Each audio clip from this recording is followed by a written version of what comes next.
In a world where style is storytelling and art is rebellion, I'm Natasha Morgan, designer, muse, unapologetic maximalist, collecting beauty like treasures from closets to galleries to the most fabulous rooms. This is Chasing Galliano, my glamorous, unpredictable quest to inspire through personal style, art, and space, while scheming to meet the master of fashion himself, John Galliano, preferably in something wildly over the top. Step into the spotlight, Katharine, fashion editor, writer, lecturer, and fearless voice of style. Sharp, daring, unstoppable. She doesn't just cover fashion, she lives it. So how would you describe the mood of your home? Does it mirror your wardrobe? 100% yes. And actually, a lot of my wardrobe doubles as decor for my home because there's no world in which I could afford buying, art and fashion like all together. So, you got to make it work for you. Yeah. And it's, surrealist, it's Art Deco, it's moody, it's Alice in Wonderland. It's my own little personal world, and I really don't like leaving it. Okay. And what's one object or detail in your space that feels like an extension of your style? Oh, that's so hard. Well, first of all, I've got Comme des Garçons runway in every corner on a mannequin. Yeah. So that, obviously, because I literally wear it. Yeah. But I also have all of these disembodied heads. Yeah. Have the hats on them. So that. But if I had to pick something that wasn't literal fashion, I would say the Rene Garou illustration. Fabulous. Yeah. Wow. That Okay. feels like all of my outfits abstracted and popped on a canvas. Into one. Yeah. Awesome. Do you see your home as a combination of how you dress, like sculptural, curated, expressive? 100%, yes. No, my home is a direct reflection of how I dress, and how I dress is a direct reflection of my home and like how I want to see the world. Okay. And are your favorite fashion pieces on display? Yeah. A lot of them are on display, but some of them are very delicate, and I would be nervous about them collecting dust or, someone touching them and me having to kill them immediately. Yes. So some of them are, stored away, but they're all accessible to me so I can wear them. But, a lot of my favorite pieces are on mannequins in my home. And what role does color or texture play in both your interior and your closet? All of the roles, I mean, well, not all of them because, we've got silhouette as well. Yeah. But texture is so important. I love contrasting textures. Like you have like the leather couch, like smooth, smooth, smooth. And then this, like we've got this, and then this is like nubby. Yeah. And like I love contrasting textures, contrasting patterns. I love to throw stuff together and just see what happens. And it's essential in my wardrobe and in my home. What role does color or texture play in both your interiors and your closet? Yeah, no, it's it's essential in both. And Yeah. I think that I treat them very similarly in both as well. Like I love to do like a velvet Comme des Garçons piece with a lot of like weird nooks and crannies, and then like a big like crazy textural hat. Yeah. And I love when things contrast and play off one another. And I think that's really important because it adds depth to both your space and your outfit and my, ethos. It makes it not boring. Okay. Do you ever style a look based on a room, a piece of furniture, or even artwork in your home? It's a subconscious thing. Like, I think all of the artworks and, furniture that I have is again like a reflection of the clothing that I have. So I often will walk out of my closet and be like, oh my God, I look exactly like my, the top of my credenza. Or I look just like my couch. Or, oh my gosh, I match the foyer. So I think it's subconscious. It's not intentional, but I don't think that I would have anything that wasn't, me. And because of that, obviously my clothes represent, what I have in my home and vice versa. Fabulous. And what's most important, your comfort or drama or beauty? Comfort's ridiculous. It's drama. Drama. Yeah. Yeah. Beauty is like comfort, whatever. Yeah. It's drama. But I would like to think I have found a nice balance between drama and comfort I'm very comfortable here. This sofa is very comfortable. It's very comfortable, right? It's very comfortable. I think it's dramatic as well. Yeah. The pillows and the Hunt Sloana moments with the bunnies. Yeah, I love it. I love it. It's very comfortable. But I think it's a good balance. But if I had no balance, it's the drama. And how do you organize your clothing by mood, silhouette, designer, or something entirely different? I don't. My closets are a total shit show. I have my closet in the bedroom. My closet on the left is just Comme des Garçons. It's exclusively Comme des Garçons. My closet on the right is Noir Kanan and Mia, Junia, Archival Alaya, and anything else I might have, like an archival Dries moment, or it's really just that, I think. Pretty much, or like some Noir Kanan and Mia obviously is also in that closet, but and everything is, I try so hard to stay organized, but I have terrible ADHD. So as soon as someone comes over, I have to hide everything in the closets, and then I don't know where anything is, and it's just an absolute crisis all the time, but I somehow am able to find everything when I need it. So yeah, no, left closets, Comme des Garçons, right closets, everything else, and the coat closets, a whole smorgasbord of fabulousness. And how do you remember, where things are? I don't. You don't? Well, no, I do. Like, I know it's in one of the closets. Okay. Like, it's somewhere. It's in one of there's nowhere else it would be other than one of the closets or in storage, which is in my basement.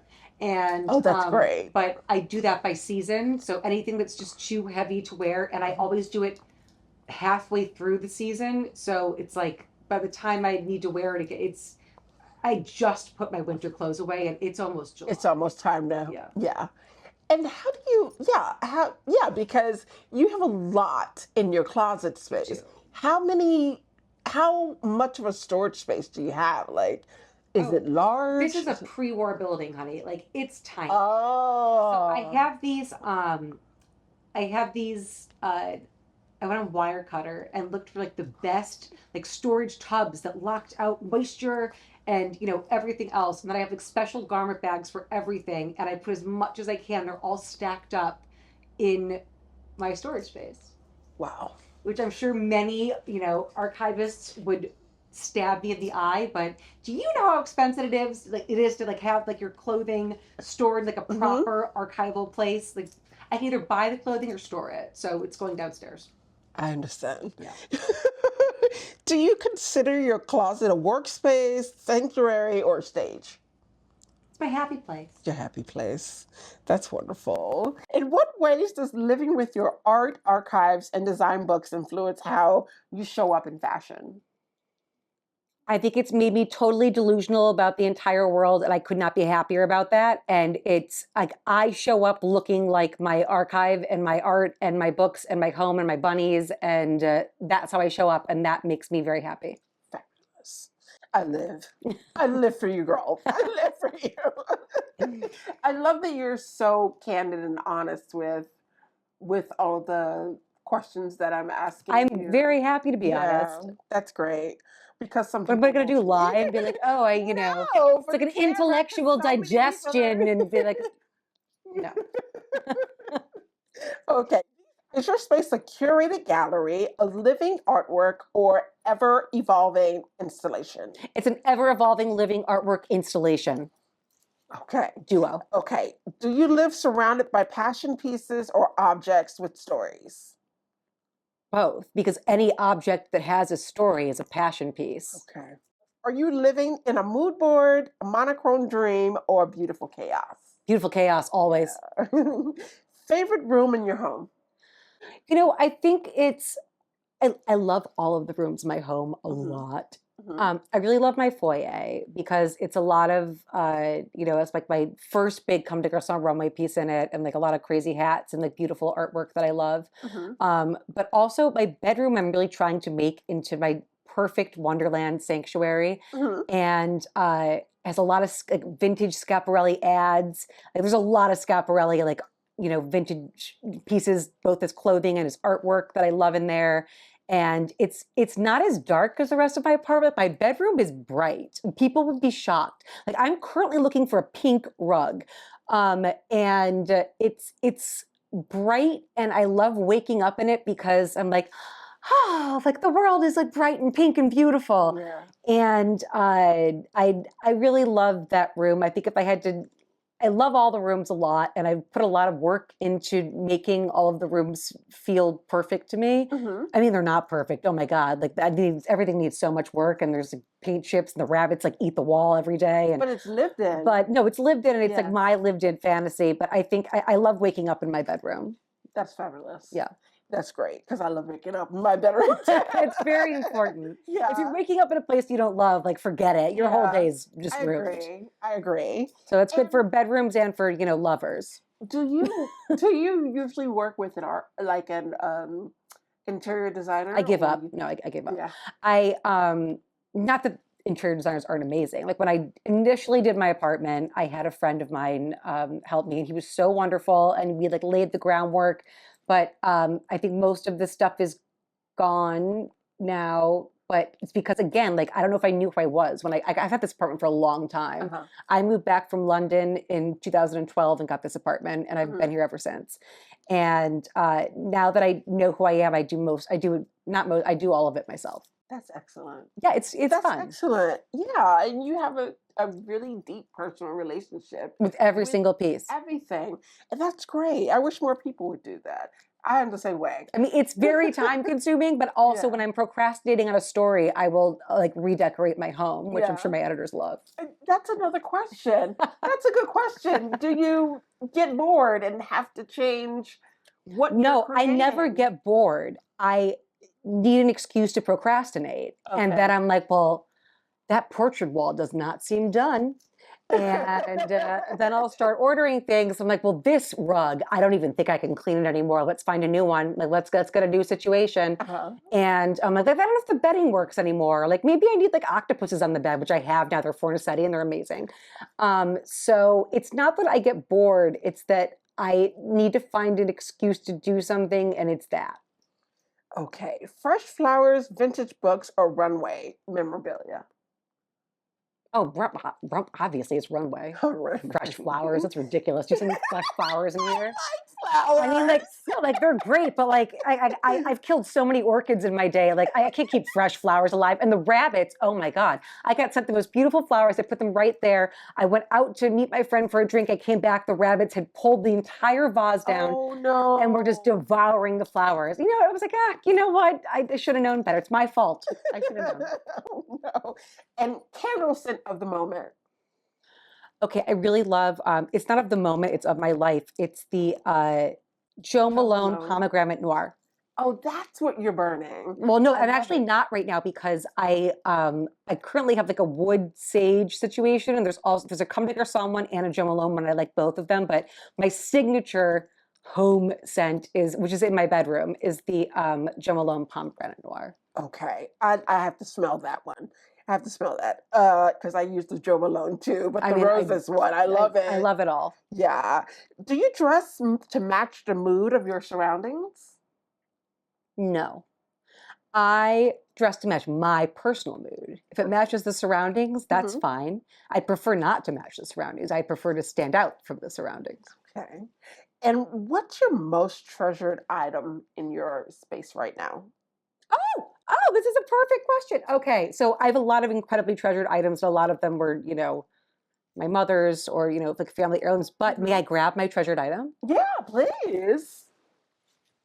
Okay, so I've always loved Alice in Wonderland. Okay. And I love surrealism. And when my mom was sick, we would send each other Alice in Wonderland quotes. It was just a thing that we did. And that's one of the reasons that I have two bunnies. I mean, they're my most prized possessions, but they're not possessions, they're little people. Yeah. And I got this, I got this piece because it made me think of my mom and also my ideal world. And in 1970, I want to say two, but don't quote me on that. Okay. Oh, wait, hold it this way. Salvador Dali did his own rendition of Alice in Wonderland. Okay. First of all, look at this. This comes with the book. And does it not look like my little baby dolly who's hopping around sometimes? I mean, so this is major. But then, so it's Alice's Adventures in Wonderland. This is the title page. It's signed by Salvador Dali. Oh my God. And some of my favorite images in it are, there's the Queen of Hearts, and there's a lot of pages, but there's also like a great rabbit moment. It's down the rabbit hole is important. Oh, wow. The tea party is like amazing. Well, let's see. Oh, this is incredible. It's a very, like he does, you know, a special illustration to start every chapter.